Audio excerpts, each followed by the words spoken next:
Hey guys, welcome back to my channel. It is your girl Vera here as always and as usual.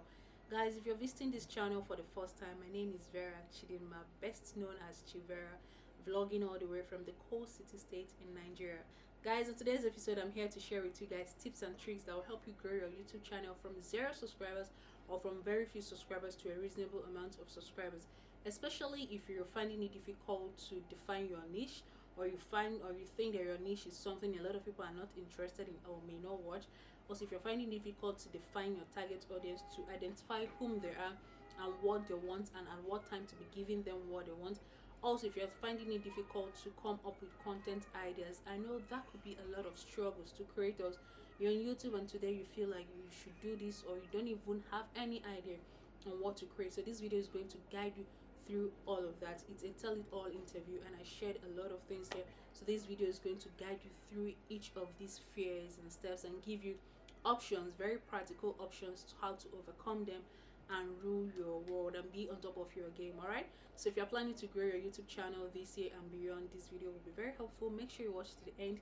Also, if you're in this video and you do not have any plan of starting a YouTube channel, you don't have any business as a content creator, but you saw my last community post or my last vlog where I talked about going on air to talk about myself, my journey thus far as a YouTuber and all that, this is the video, because this is where you get all the scoop of all the teas and juices and everything I spilled, and I hope you find it very entertaining. So if you're interested in catching up with all of that happened down in the radio interview, keep watching this video to the end, and I hope you both parties find it useful and entertaining. All right, so before you sign up, please make sure you subscribe to my channel if you haven't. Like this video, share with your friends and your family, especially those of them that have plans of coming on YouTube or already on YouTube but are struggling to find their feet in the YouTube system. All right, so and guys, I told you in my last vlog I have merch for sale. Please keep ordering, and for those of you that have ordered so far, thank you very much, and please do not skip the ad. So I'll see you right inside the video.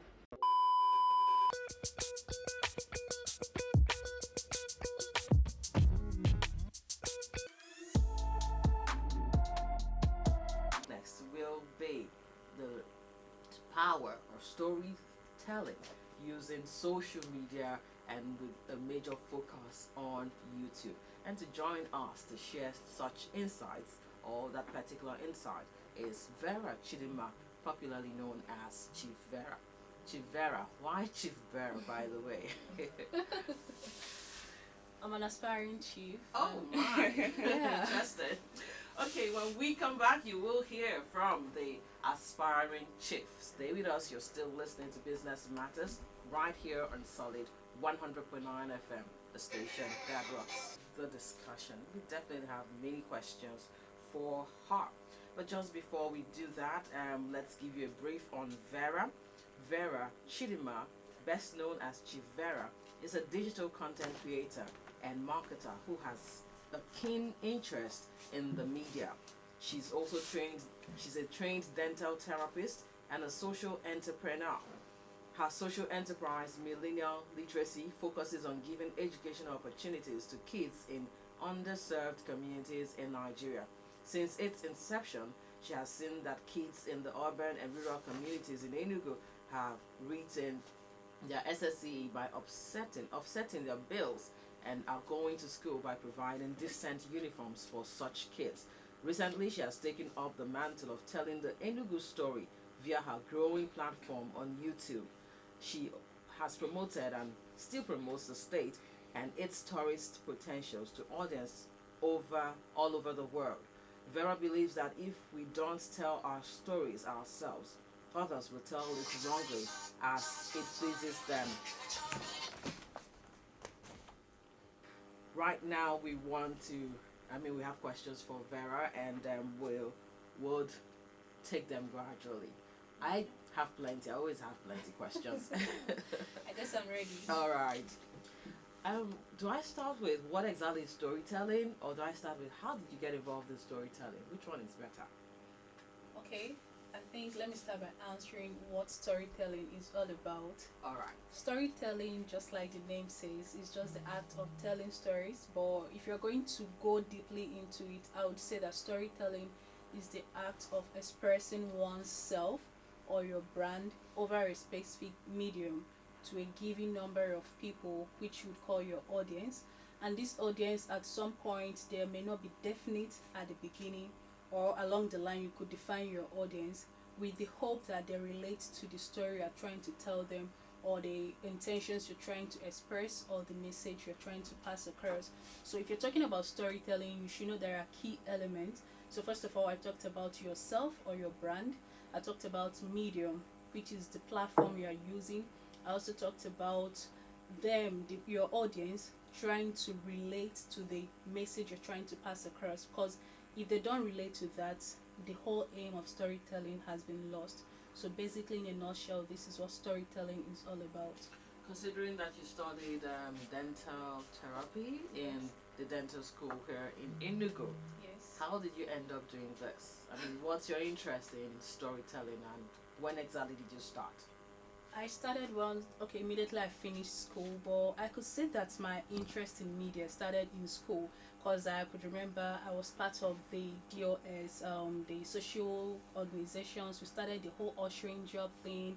We modeled. I hosted some events, either for the whole school or for my department and all that. So it's just been there. But immediately I left school, I said, okay, this is something I could try. I didn't start it off as a business immediately. I was doing it for fun because I loved writing. I loved, so it just from writing, that was when I got my first paid gig. Someone said, okay, people love to read your stories on Facebook. That was actually where I made my first money using storytelling. So I need to advertise my business with you. And with my skill in storytelling, I was able to sell her product still using storytelling on Facebook. So then she paid me 5k, and that was like a lot of money for me because I felt happy When about was that. this? That was in the year 2000. Oh, this is 220. I could say 217. Okay, 2017. Yes. All right. Quite interesting. Princess, I don't know if you have questions for her. I have plenty, but let me hold that. Okay, your passion in storytelling, you said it started was it as a kid, or it just something that you actually found yourself doing because of your posts on social media, and then you said, okay, this is something that I can be paid for, so you decided to go into it full time?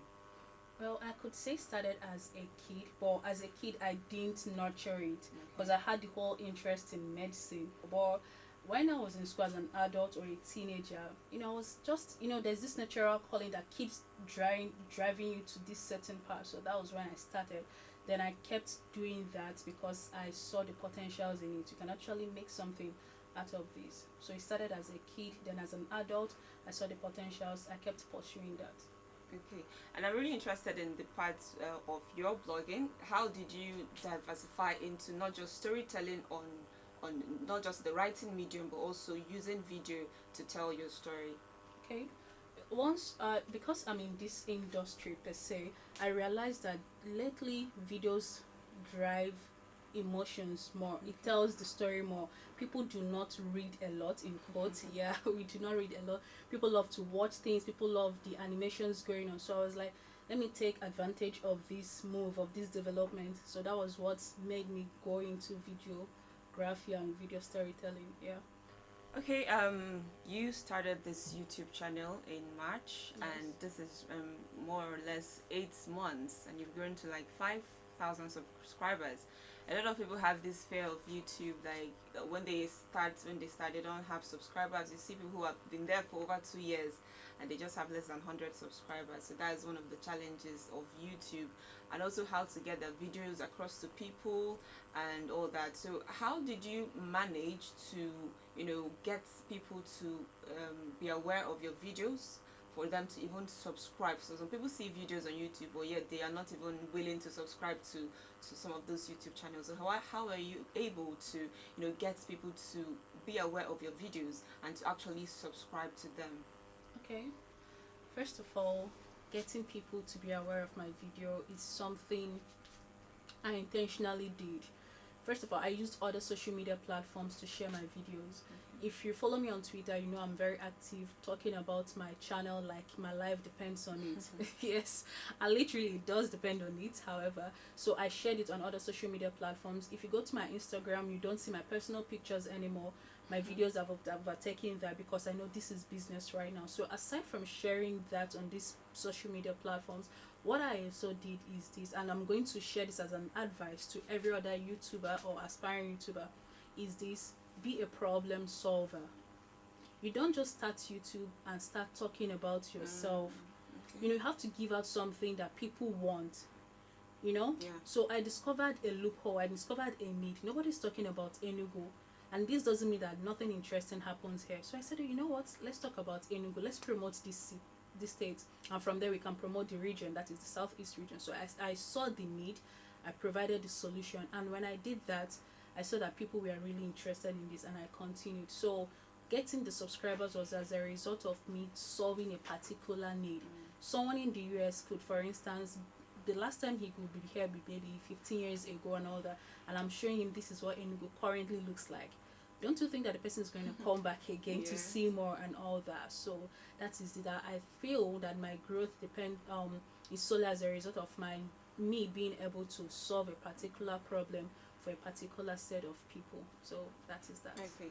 And then YouTube, I think there's some people who have shared testimonies about being paid on YouTube. So have you gone to that point where you've been paid on YouTube?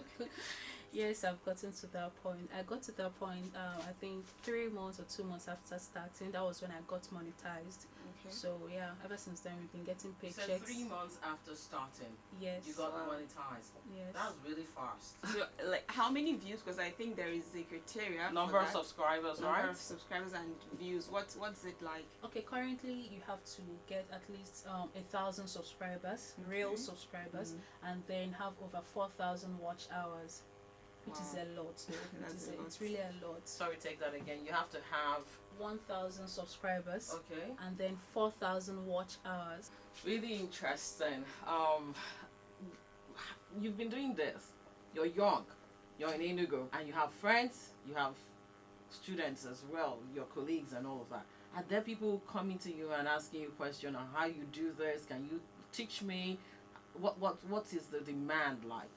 Well, it's been crazy lately. Okay. Initially, it's like, you know, when you just start off something, nobody's looking your way until they see that something good is coming out of this. Yeah, the demand has been there, both people here in Enugu and outside of Enugu. You know, I keep getting the requests, put me through this, and I've helped a number of people I can, because I can only help as much as I can. I've met a lot of people offline, and I've also held some online classes telling people this is the way to go about it, and to the glory of God, because I'm a Christian, a lot of people have applied these tips and are on their way to becoming successful on YouTube. You're seeing them grow as well. Yes, I'm seeing them grow. And then how do you do the videos, and how do you also choose the content that you put out?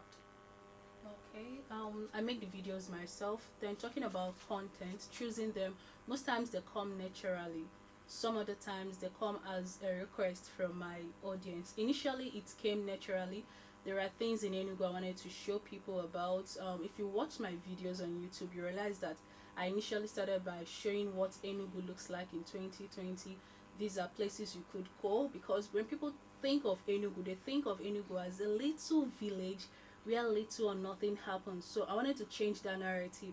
So that was what inspired my content from the onset. But right now, sometimes it's inspired by requests from the audience. People say, oh, I want to see this, I want to see that, and all that. So right now it's a combination of my personal choice and my requests from my audience. Interesting. So it started with what you wanted to showcase, and then in the course of your journey, people started making requests. Yes. And of course, to satisfy your audience to a very good extent, you started fine-tuning, tweaking your requests. So what are the kind of things your audience asks for?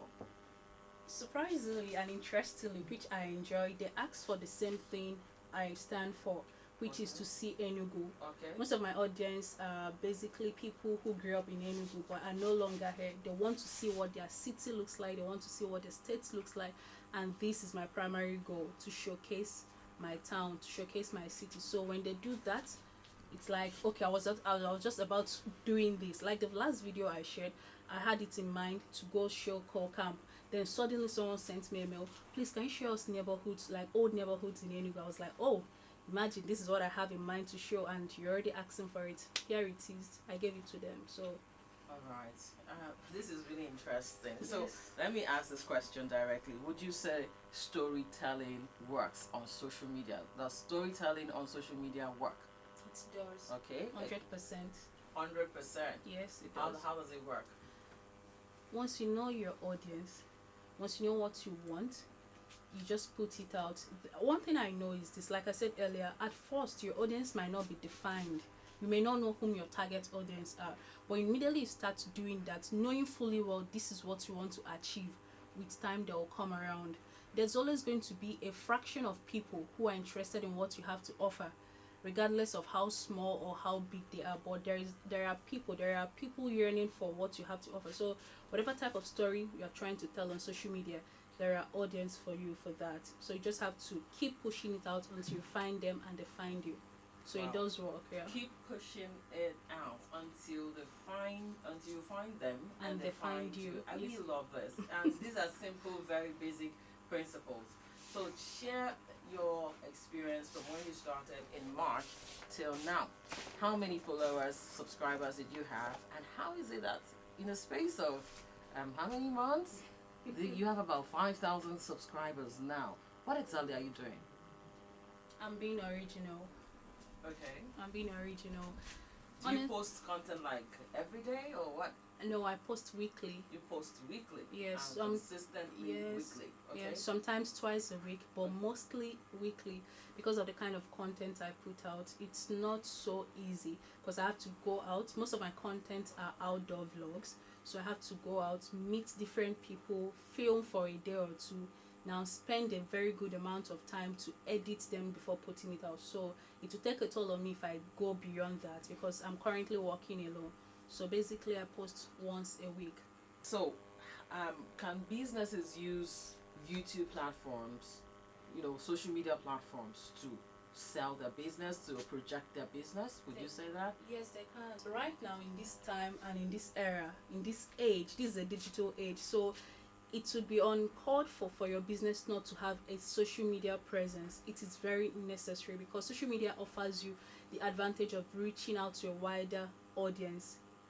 So if you're in Enugu, you can reach to people outside Nigeria just using social media. So yes, social media does help businesses. All right. You got an internship program with UNTH recently, right? Yes, I do. Tell us about it, because you said everything happened online for you.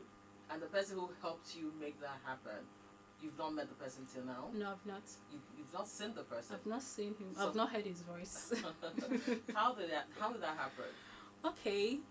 Last month, no, in the month of October, that's last month, is that right?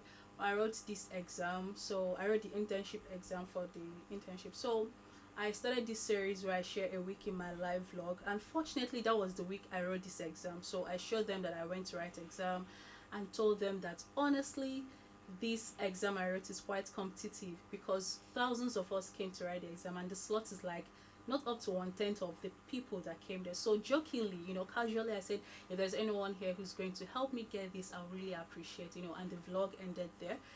A couple of days later, I got an email from someone who says he's my subscriber, and he heard when I talked about writing an exam and needing help and all that, that he can see what he can do about that. I should just send my full names and details to him. I said, okay, no problem. I sent that and went my way. A month later, the list came out. My name was there. Actually, he sent me a mail first saying congratulations. I couldn't believe it until I went down to Tukozal. I saw my name and I was like, what? Is this for real? This is someone I don't know. The only thing I know about him is his email address. That's everything I know about him. I've not heard his voice.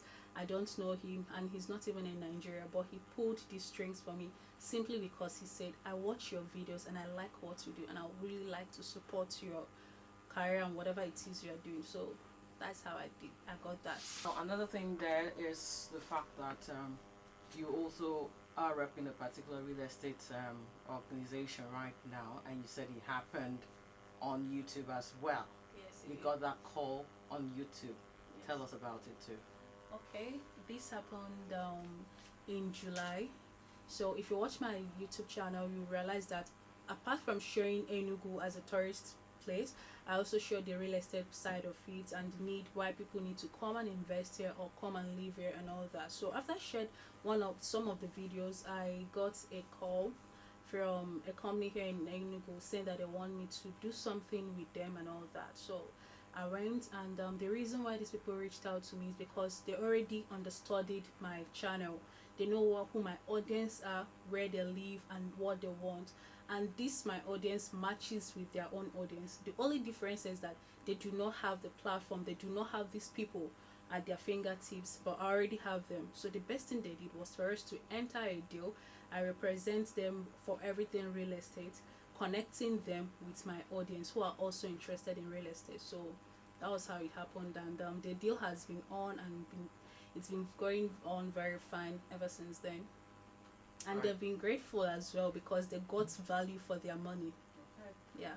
And via social media, completely social media. Social media, yes. All right, I chose this particular insight today because what Vera is doing has to take a lot of belief in oneself to stay on that path, especially when you look at the fact that in Enugu, you don't have too many people doing that. That's if you have at all. It takes consistency, it takes focus and commitment, to get your social media platforms the way you want it to be, and to a place where the whole world can notice it. At least people, the online community can take note of it. And it not beyond that, not even just that, it starts earning you money, via Google. And also, people can actually call you for a job and say, come and represent us, come and do this for us. Your platform is strong enough, and I think if I place something on it, it will yield something for me. You have to be consistent, you have to believe in yourself, to be able to stay on it and drive it to that place where you get noticed online.